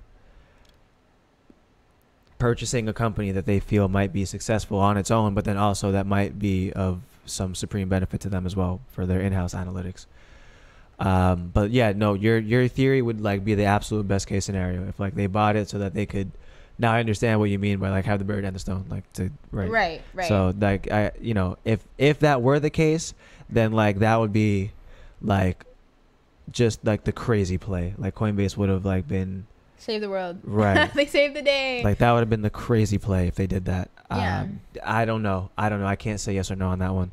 But it would be like the absolute best case scenario. Like that would be super cool. I don't think they because I'm almost 100% positive they knew what was going on, because you just don't buy a company just to buy a company without knowing what they're doing. No, so they said that they weighed out the pros and the cons, right? And knowing their past history, the pros outweighed those cons.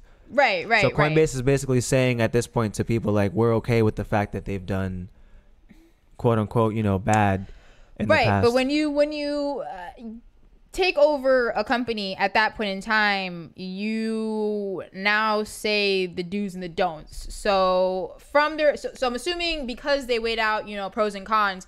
Hey, here are the pros. You did this really, really bad thing, but if I take you in because you already have all this, you know, structure that's already built, we can now change that reputation that you have. Right. And like I said, hopefully that is the case. You know, I mean, that's the whole thing with the crypto space. Like a lot of people are against, you know, your information being out there. Decentralization is a huge thing. You know, Coinbase is a company that is, you know, KYC and all that, and they do have all your information. But for them to AML. But for them to release that, I don't think, well, number one, to release, you know, certain tidbits of information that's against privacy laws, and I don't think they would do that to an extent. Really, all they could release, because this has to do with finances, worst case scenario would be information on probably like demographics, what coin does better, worst, where, because you can't release any KYC information like your social, your banking information. That's like super illegal. You're going to jail, FBI, because it is a monetary institution, so they can't do that. So I mean, and for them to be reviewing, I don't think that the company that they acquired, they would be over them. So I'm sure there's going to be someone who's going to be monitoring everything that they're doing. Information that's coming in and out. So that if someone tries something, right there and then, it would be stopped. I really hope that's not the case. Now, here's the thing, right? But that would drive me wild. Like, that'd be crazy. Here's the thing. If, I don't know, if for whatever reason Bits and Tokens bought a bakery, right? Mm-hmm. Would we throw away, like, all, like, the equipment and stuff? Bakery is not a good example. Hold on. Let's say we bought, like, a dollar store or something. Okay. Like, would we get rid of all the inventory? Or would we sell it? You know? Like, this company already has products and services that they offer. Like, do you totally scrap that and say, you guys are just good on a computer, so we want you to do something different now? Because that is a good point. That would be kind of costly and, like, not really efficient, honestly. So my question is now, what? I mean, would they continue to do what they're doing away from the company, or would they? That is something to think about, actually, because that is a good point. That is a good point. I mean, is there anything else besides their selling of intel information to these other countries that they're good at? Maybe. You have new challenges. What is that? This is their website. Oh. Over encrypted channels. Often the information you want is not transmitted at all. Your target may be outside your monitoring domain. Is passive monitoring enough? You need more. You need more. You want to look through your target's eyes. That's creepy. That's creepy. You have to hack your target. Oh, That's no. creepy. Oh, no, I don't like that at all. I'm not going to lie. I haven't seen... I remember you looking at this, too. I didn't know what you were looking at. Forms. You have to overcome encryption and capture relevant data. I'm sorry. They're basically they're literally black hackers. Like, what's going on? They're literally... So you this would be get, like, considered... oh this would be my God. considered white hat hacking instead of black hat No, or it's whatever. not. It's considered white hat because it's for the government. So because it's for the government, it's good. I don't want to hear it. Exactly what we do. I literally don't want to hear it. I don't want to hear it. Remote control system Galileo. The hacking suite for governmental interception. Why are we giving power to the government? Who came up with this? Who came up with this one? Who came up with this one? I don't like that. Who is this guy? Who is that guy? He's he a looks hacker. like he can be Zorro. Like, Okay, well, oh my gosh. does that mean I look like I could be Zorro? So okay, so you definitely don't have his face though. Like he looks His a little Zorro creepy. face? Yeah, just a little creepy. Like he just has triangles all over his face. Like his mustache is a triangle, his eyebrows are triangles. Wow, I didn't even realize that. Like, Does have triangular eyebrows. He's just a triangular man. So I'm just a little. So, even his hairline, look at that. It makes a triangle if you just add a line at the bottom. So supposedly they're not doing this anymore. Supposedly, right. Supposedly now they are a new company called Neutrino instead of the hacking team. So if I can find, You're gonna have to give me like 3.5 seconds because camera's bothering me. Honestly. It's Okay. taking, like, a second. I'll be right Well, back. yeah. I'm just gonna go ahead and pull up Neutrino here then on that. Hold up. See if There we go. this works, maybe. That's a little better.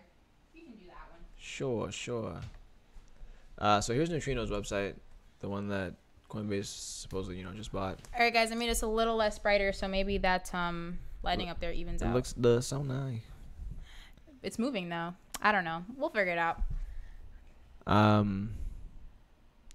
Develop solution for monitoring, analyzing, and tracking cryptocurrency flows. So basically, buying this company makes sense for Coinbase. The issue is having this company being, I guess, to make an analogy, like let's say before we were Bits and Tokens, the awesome company that loves to help people and make the world a better place, we were selling out people to the government, and in some instances people that didn't really deserve to be sold out. Like let's say I don't know, we sold software to China, so China could like China. You know how like to keep surveillance on all their people or whatever. Like let's say we were trying to, you know, like that would be crazy. Or, like we sold like stuff to the NSA to make it easier to track other Americans. Oh God. Like that'd be pretty. That would be pretty nuts. crazy. So. Anyways, so this makes sense because Coinbase does kind of need, for the AML standpoint, for the anti-money laundering standpoint, like they do need to be able to keep track of, you know, where things are coming from and where they're going when they leave Coinbase, just to, you know, kind of make sure, you know, because they can be held liable for, you know, people using their platform for money laundering, even though, I mean, like, what are you going to do? Like, it's kind of hard to, you know. Right. So anyways, moving on here. So they also have solutions for law enforcement. So let's say, you know, law enforcement needed to, I don't know, the Bitcoin was used in like a crime or something. Okay. I was just watching a video today of like a guy that like, it just kind of popped up in like the suggested. It was like a guy that took an Uber and he was on the phone with like an IRS scam, and like they had scammed him out of $3,000, like that he put into like a Bitcoin ATM and like sent them Bitcoin. Seriously? Yeah. And so. Okay. Wait a second. He thought the IRS was calling him for Bitcoin. Here's the thing about it, and this is one of the reasons why I love the fact that people can, you know, sign up for the support and reach out and like ask us, hey, is this a scam?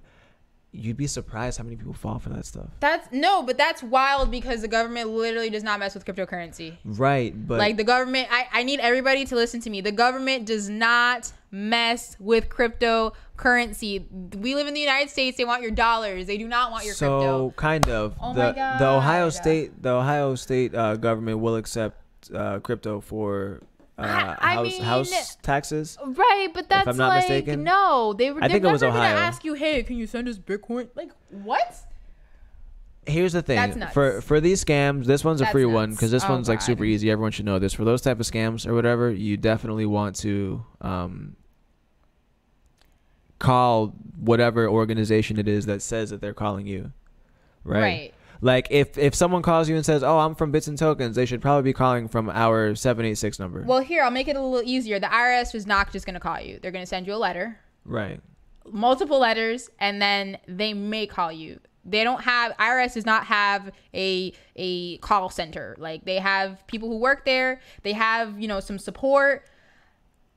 I mean, you can call the IRS, but they're not like deep like that. Right. It's not. So they have seized you're on hold for a crypto. while. Most of this crypto that they've seized was for. Okay, so they have this thing where if you were a investor, you could report, you know, your earnings as a capital loss or a capital gain. If you fail to report it and you happen to be one of those people that, let's say Coinbase had to report you to the IRS saying, hey, this person made a lot of money with us, here you go, they probably seized your things because you failed to report it. If they're seizing your stuff, it's because, one, they know you have it.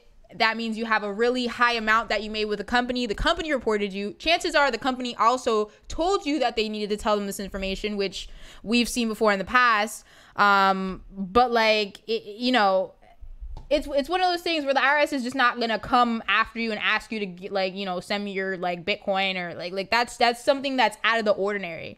Like, they're gonna send you letters. They'll call you like after maybe a letter or two. Maybe IRS isn't. That's not. They don't usually call people.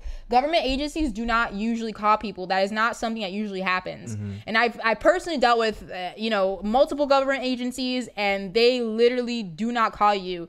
They send you letters or they'll do online communications. They don't have call centers. That's not something that they do. They have people who, you know, will call, but that's it. Like, they don't have, hello, you know, Amazon, can you, like, you know, like, no, that's not a thing. So, I mean, man, I feel bad for that guy. Like, that's crazy. That's crazy because that's not a, they will send you scary letters in the mail. Exactly. They'll send you scary letters in the mail. They don't call you. They do not call you. And I've gotten those calls. I was at work once. And the way I love getting those calls. They'll send you those calls. They're like, oh, this is a third.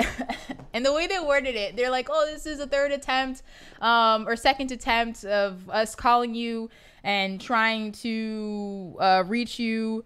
And then if you listen to what they're actually saying, the words that they're using, like the way they're structuring the sentence actually makes absolutely no sense, because they're trying to use these big words to throw you off that if you look them up, you're like, wow, that doesn't go there. Like, if you really listen to what they're saying, because I usually just let it go to voicemail if I don't know the number, and when I listen to the voicemail, I'm just like, what the heck is this? And I end up actually called one of them back. If you call the number back that called you, two things are going to happen. Either A, this person may or may not pick up because they have some number generator, because that's the thing. They have number generators that don't actually lead you. It's either a number that they're picking up off someone's actual landline, or it's a number that's kind of off one of those apps like Chat Me or Text Me Free. Sometimes what they do is like they will call you from a number that's your first, like your area code and the first like 3 digits. Right, and then that like, you're like, oh, this 1 looks digit or 2 familiar. digit will be off. Like, Yeah. I've seen that too. Like, It's a number generator. I've gotten calls from numbers that like look like my number. I'm just like, what? So number one, no official government agency is gonna call you from a number that looks like your area code. That's not happening. I mean, that's just not happening. They're not gonna demand that you pay in crypto. Not first happening. And foremost. Like, so Not that video happening. is just that's crazy. another thing. Like, so, I don't know if you know how the government works, but they don't have a local office set up at every corner, and chances are it's not in your town, unless you live in like DC or something like that. Then maybe, but like, no. Just always go on the site, look for offices. Chances are offices are even in the capital of your state or a very, very large town in your state, if anything. But like, no. So I can see how this, kind of makes sense in this regard, since it's just cryptocurrency. It's not what the hacking team was. That was crazy. So like I said, buying Neutrino, great move. It makes a lot of sense. They can still sell a lot of these same services. The issue, I guess, that people are really having is what the hacking team does.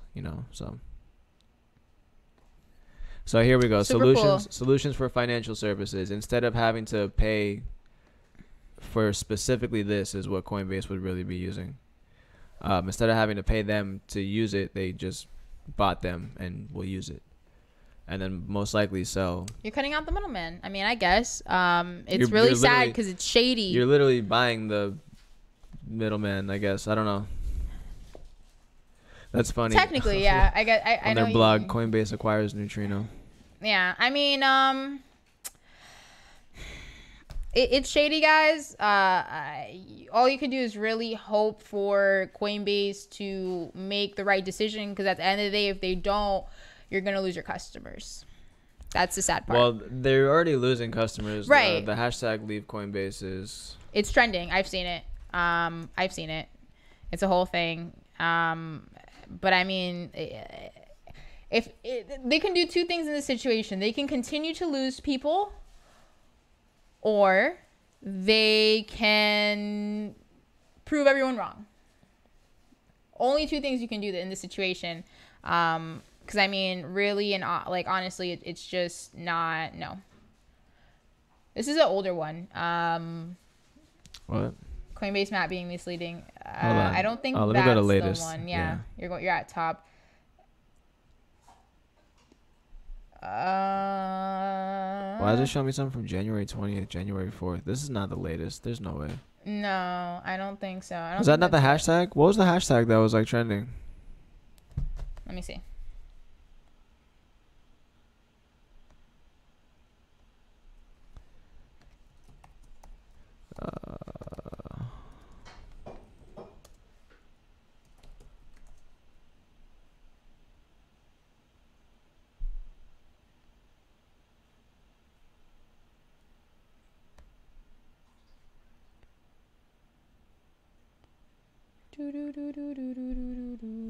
Oh, delete Coinbase. Delete maybe. Coinbase. There we go.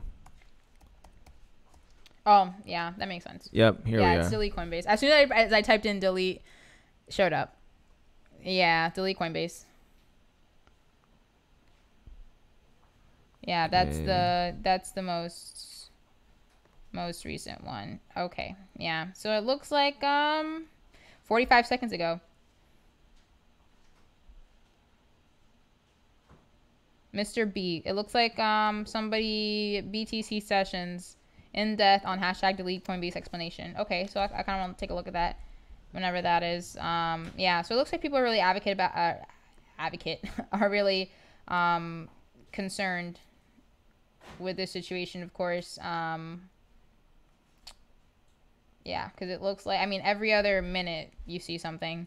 And people are wholeheartedly believing, you know, like, why would I do business with you because of this? Like, this doesn't make any sense. Tisk, tisk, tisk. A lot going on there. Definitely a lot going on there. Director of Institutional Sales at Coinbase praising Neutro's best-in-class technology and saying that they needed to migrate to another provider because their previous one was selling client. Okay, so they're saying that apparently they took on this offer and were okay with it because they needed another provider because their previous one was selling client data out to outside sources.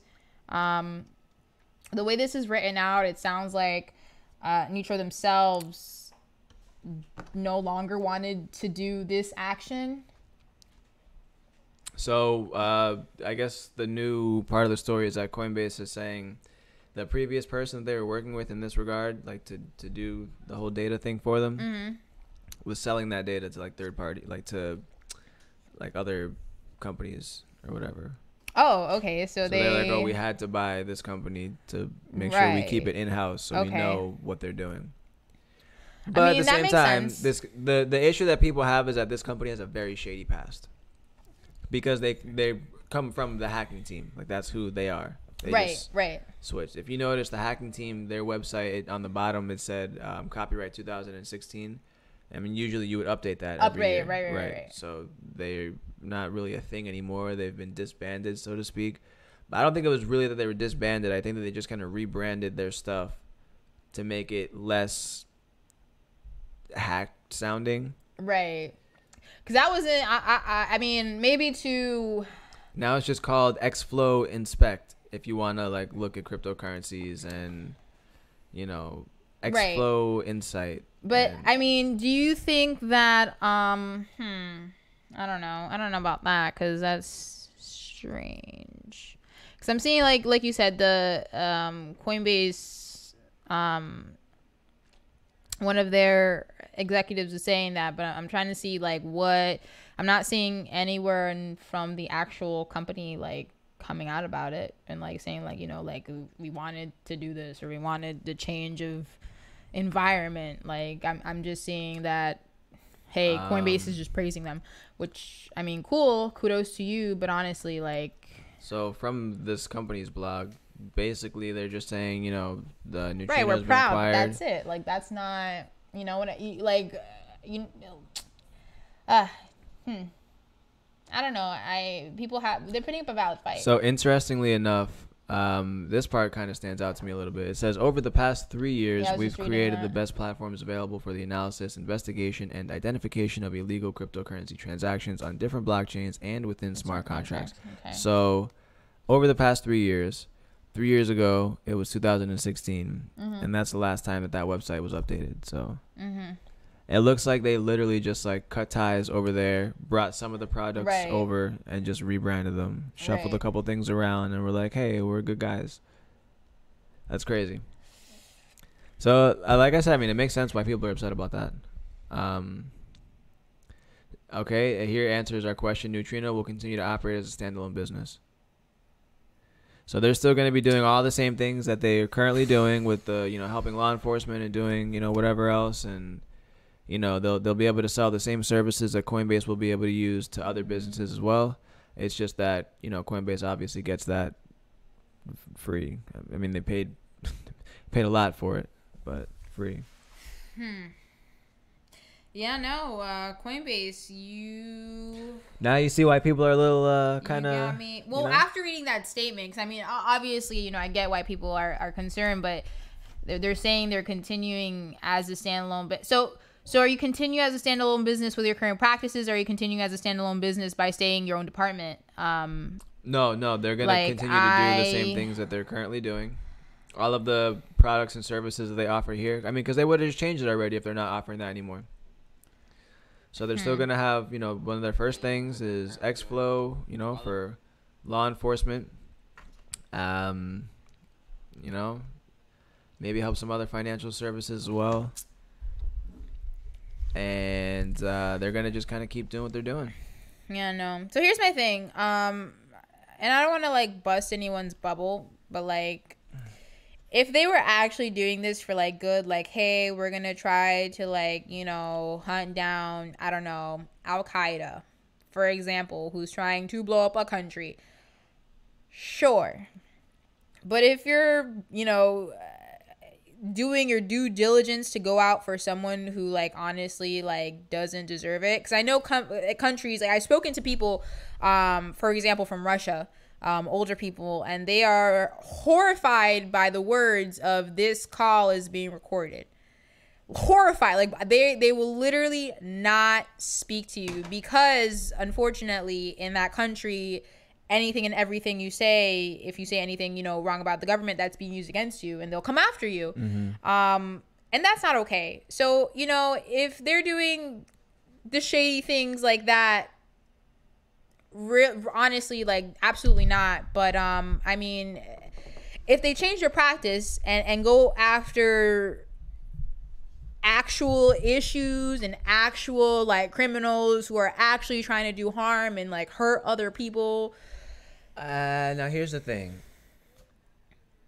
I wouldn't be so mad about that. Check me out. You're LEO, law enforcement officer. You make the call to these people. We want you to set us up with your services. We want to buy, the Xflow package so we can do, what we have to do. I don't know if it's that Neutrino like literally will like work through that with you, or if like you're buying. I think it's a suite of tools that you're buying that like you just push buttons and do the investigative work yourself. So I don't think that they're specifically like the government's like, oh, I need you to track down this person for me. I think the government is more so like, oh, I'm going to need to track down people in general, and so I would like to purchase. So you still software. have so they essentially still have to do the nitty-gritty work themselves. We're just like, hey, here's these tools we built. Right. So you're just, I mean, So they're not specifically in control of like who these tools are used for or against. I mean, so here's the thing, right? That's a big gray area because I mean, in the world of business is business. Money is money.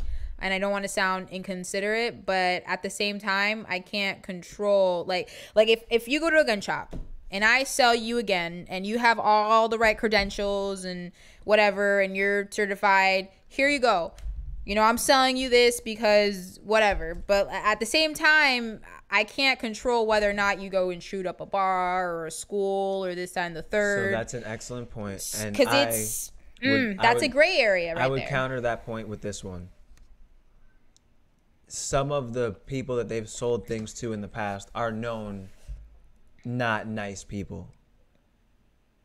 So it's like, I don't know, let's say, what would be an example? Let's say like I saw El Chapo and he was like, oh, I need help. Can you sell me a gun? Then I sold El Chapo a gun. Right. Like that would be like, that's shady. All the right credentials are not like that's shady. Right. I get that. I get that. And as a company, they do have the freedom to choose their customers and choose their consumers. Right. No, like legally, like even in the state of Florida, like if I saw El Chapo, but like I didn't really know like that was him, quote unquote, like I could sell him a gun. Like that's not against the law. Right. Should I? That's only as a private citizen though. That's not as like a gun shop or anything like that. Right. Like, I don't know. I don't. I mean, crazy. I'm not going to defend anybody. I don't tell anybody how to make their money. I think that there is a fine line between making a dollar and making the right decision.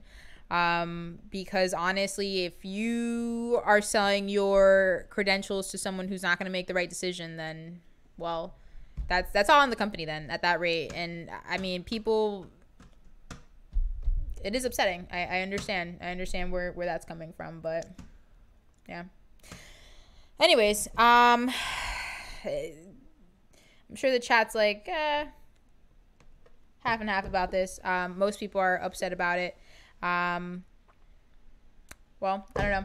Anything else you want to talk about? We had a pretty long episode today, guys. I do appreciate everyone who has stayed with us thus far. And I do appreciate for everyone who's, tuned into our interviews. If you have any questions, definitely check out those guys' sites. It's really, so I keep saying Condomo, but I know it's Komodo. And the only reason that I keep saying Komodo, I'm just Komodo dragon, the little dragon. But yeah, that's cool. But yeah, if you guys are developers, we had 2 cool developers with us today. I like what they're doing with the space. Definitely open. I know you heard some of the interview. What is your feedback on that? Because you didn't get to really pitch in. So I didn't hear anything from Komodo. He's a cool guy. I'll talk to you about him later on, but he was a cool guy. I was a little upset about that. So Komodo that's not a small coin. KMD is a pretty big coin. KMD used to be a hip hop trio. That's cool. Yeah. Never heard of him. Probably because I was not born, but. So fork of Zcash, they had the same year everyone else had, but they're on the rise, right. Doing a lot of stuff. What's their current pricing that we got here? We'll get there in a second. I want to here. Yeah, they're a very large community of people that are doing a lot of stuff. So really, that was kind of dope that we had them kind of on here. What I really wanted to ask them about was the blockchain interoperability. It's a fun word to say. In cross-chain contracts, it's basically they want to it's going to be like a bridge to Ethereum smart contracts and other blockchain. Right. He had talked about that. If you actually want to go back and hear it, because I asked him about. For sure. That was honestly one of my only questions. Yeah, I can't tell you word for word exactly what he said. Yeah. But essentially, the way, because they have a start, you see where it says create your own blockchain. They have a kit that they'll provide you with. Mm-hmm. And they'll guide you with making your own native. And if you want to build with other developers, they'll also help you on that leadway. Fire. So it's really cool because, out of all the platforms, this is by far one of the most interesting because you get to make your own native. You build off of Ethereum, you build off of Tron, you have an ERC, SR, whatever based token. Right. But this is cool because you get to build your own native right off their platform. That's pretty and what he was telling me is that from what they've seen, if you are a developer, the work that you're able to get done within a year, within a month or 2, you're able to get it done with their platform. Which is outstanding. And that kind of got my attention because of one of the other developers that we were speaking about way back when that was working off proof of hands. Do you remember that guy? Yes. Yeah. So, and he was telling us how it was taking him a while to do. Proof of weekends was the I forgot what he called his, but Proof of Weekends was kind of where he was working first when he got the idea. He was mentioning how it was taking him, I don't know what amount of time, but right. Developing is it's, I'm not going to sit here and say it's something that comes to people who learn the trade. It's something that, imagine coding thousands and thousands and thousands of lines of things and making sure there's no bugs and making sure to deploy these thousands and thousands of lines. It's a hassle and it's a lot, which is usually why companies have multiple developers, in the back end. So, I mean, to be a single-handed developer and start up your own thing, Komodo is huge. That's huge. Right. So, yeah. Definitely go back and watch that. I recommend it. For sure. I was really excited about that. I'm really upset. Today was such a day. It's okay. It's okay, everybody. We're just happy you're here and alive with us, Tim, because yeah, you're Tim. Well, you can't die on us. Yay. So anyways, guys, if you missed anything we had earlier in the live stream, make sure to go back and watch. Feel free. Like, comment, subscribe, reach out to those companies. We're probably gonna cut it off in a few minutes here because we kind of had a little bit of a long episode, and we will definitely see you guys back on Thursday. Again, we do have those videos and those interviews coming out. I did promise our group here that we will have the XYO video out, fingers crossed, Friday. We do have a Crypto 101 video out or coming out. Probably I'll drop it tonight. I did have to I found a little things I had to tweak, but for any of you who don't necessarily know 100% of the crypto space and maybe you missed some of the basics, that will be something for you guys. Or for all of the people, I feel like a lot of the people that watch us have grown, over the time span that, like, at least, we've share with a friend who doesn't know. Right, exactly. That would be like a good starting point. If you have a friend who doesn't know, share the video. Exactly, be like, where I was hey, going with that one. Yeah. And we actually did Jerome tell you about the crypto challenge he wants to start? Yes. Yeah. So we also want to do this thing called and we'll drop the details on that too, called the crypto challenge. We've noticed that there's a lot of stupid challenges going on. So dumb. Tide Pod challenge, toxic. This Momo challenge. Apparently people are killing themselves, and it never even resurfaced. That's a hoax. That's not even a real thing. Well, it was a real thing like last year. Barely. Right. It was like in Argentina with like a little girl, and like that was it. But like now it's resurfacing for some reason, and it's not even true. Were unconfirmed. Most of the cases were just like someone found out that someone had died in like a specific remote area, and they're like, oh, because of the Momo challenge, and people just ran with it. Right. So I mean, there's just a lot of it was unconfirmed. There's a lot of stupid stuff. Ice bucket challenge that passed by. Well, that was cool. That was for a good cause. Yeah, right. But it's gone. Right. It's gone now. So we're just like, you know what?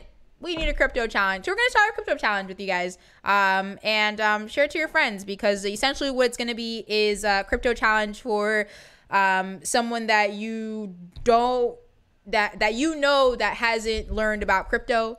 Essentially, like, have them buy a coin for the first time, or kind of just introduce them to that space.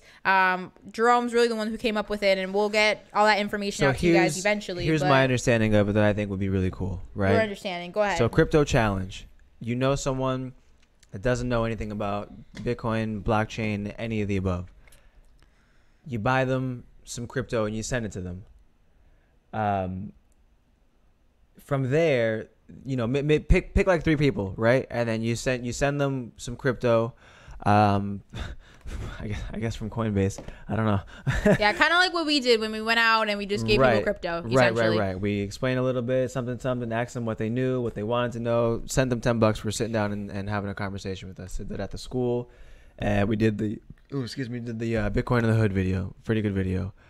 And so what we want people to do is to give $10 of crypto or something, whatever it is that you feel like you can afford, $10 of Bitcoin or Ethereum or whatever, but don't really like explain all the way what they can do with it.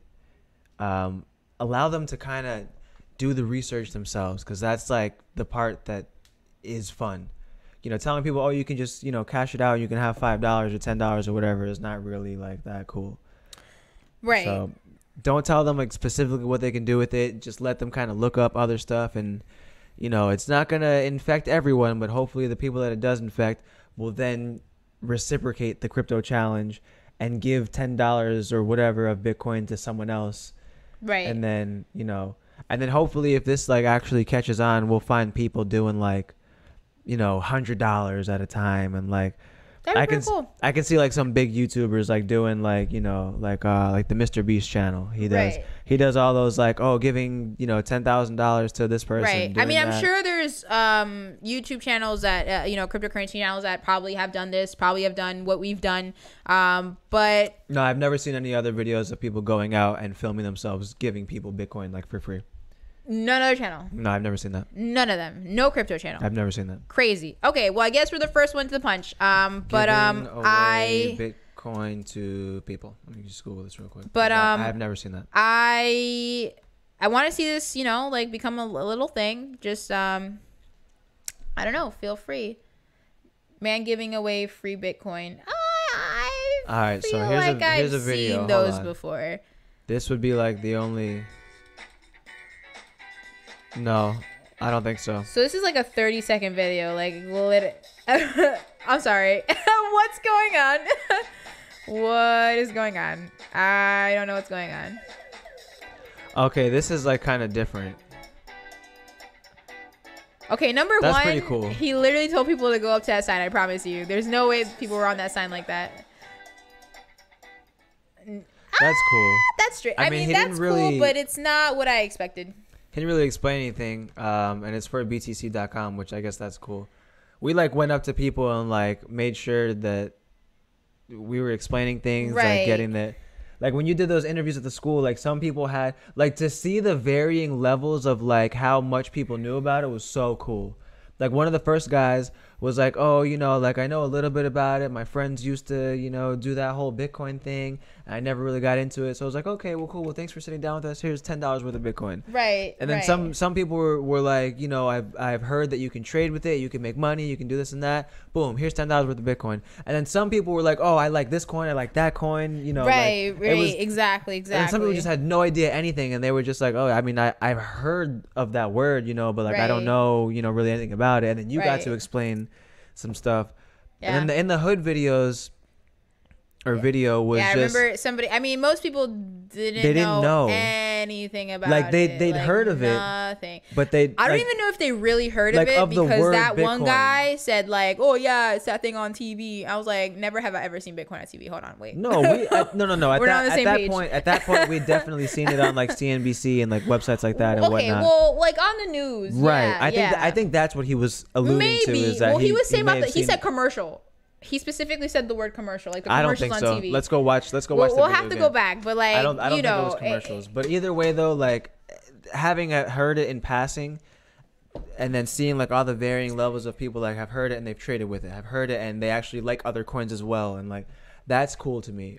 So like doing that stuff, and you know, getting new people interested in it, right? Because like the group of kids that we gave the $10 to, like they had to figure out what to do with it. Right. They either had to figure out how to cash it out to just have $10, which Right. you know I'm not mad at that, you know, or they had to figure out like how to trade, you know, $10 worth of Bitcoin, or they had to figure out where they could spend it. Right. Regardless of what they did, they had to learn more than they knew after we left. Like it is so important, and I mean, I'm not, you know, saying anything because, you know, of race or anything, but in lower class communities, it's so important to implement these teachings, these new worlds, upcoming technologies, because a lot of them really don't know. Like they Here's the thing. don't know. I'll get slightly political for a second, and I'll say that it's very important personally for me, for my people to know about. Right. Because I mean, This type of- and this maybe, you It's- know, that's at really the important for time me. it was funny and I laughed when the kid said this, but it's really not funny. Like when I had told him like, oh, you know, you can invest in this thing, he looked at me and he said like, you know, well, where am I gonna get money from? This is probably like an 18-year-old kid, and I'm like, whoa, get a job. So I mean, for them to find a new space of even passive income, kind of like what we were talking about. Imagine we influenced them that day to like learn about That would be so cryptocurrency. cool. Like, That can would you excite imagine, me. like, That would excite me. Come on, like that would be so, like come That on. would have been amazing, honestly. Like that would have been amazing. But I mean, like I feel like that community, they really like sometimes are deprived of information. It may be because maybe they don't know any better, and I've you know met people and they don't care to learn sometimes. But if you put something in someone's face, curiosity killed the cat. You know, Yeah, so like I said, we gave them the Bitcoin, so they had to figure out what to do with it. Right, they had to figure out what to do with Or it. either And that or it's just sitting there. That's gonna start the lateral downfall effect, and that's gonna start the butterfly effect, and people are Right. gonna start getting curious, and that's where that's gonna really start to flourish within the community, because you heard that so and so did it, and Momo from down the block did it, and you know that's when Exactly. you start doing it, and you're just like, whoa, this is really cool. What can I do to get here? And I feel like that's super important. super important to implement. So yeah, that is the extremely long version of what the crypto challenge is basically going to be. Right. Basically, you just give crypto to people and kind of let them figure it out, and they're either going to figure it out or maybe they'll just like disregard it, and then in 5 years from now, that $10 you shot them is like $10,000. Imagine. You help someone start out. Imagine. That's all that matters, I guess, at the end of the day. So I can definitely see 10 turning into 1,000 in 5 years time, honestly. fingers crossed, guys. So, super cool. But that's the longevity of it. Yeah. We will definitely see you guys on Thursday. Make sure you like, subscribe, share this video. Like I said, the video that we'll be dropping, share it to people that probably don't know necessarily about crypto, don't know too much, have been curious, want to dip a little toe in, wiggle it around in the water, whatever. It is one of those videos for the newcomers. And again, we'll get that XYO video out for you guys. Definitely give you guys an alert. Make sure you have the post notification buttons on, because as soon as it drops, it'll alert you. But thanks, you guys. Make sure you go to bitsandtokens.com. Have any questions, reach out to us. We're here for you guys. Do appreciate it. Go back, rewatch interviews if you have any questions for those guys. We will see you guys on Thursday. Bye.